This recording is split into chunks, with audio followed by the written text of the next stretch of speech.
I lavori di restauro dell'elegante passeggiata a ridosso dei Giardini Reali a due passi da Piazza San Marco appaiono sulla via della conclusione.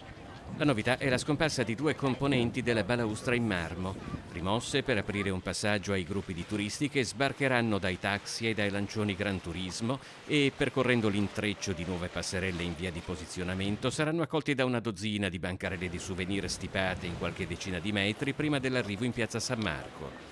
Sulla fondamenta però è riapparso uno storico cancelletto per il quale si era battuto il noto attivista veneziano Fabio Mozzato. Qualche anno fa io avevo fatto un esposto ai Carabinieri del Patrimonio denunciando la sparizione del cancelletto ai Giardini Reali di Venezia, quello che dà sul bacino San Marco, e la costruzione di un pontile per la laguna. L'esposto è finito in Procura della Repubblica, però poi non si trovava. Dopo alcuni solleciti è stato aperto un fascicolo. Nel frattempo, in questi giorni, ho visto finalmente ripristinare il vecchio cancelletto al suo posto.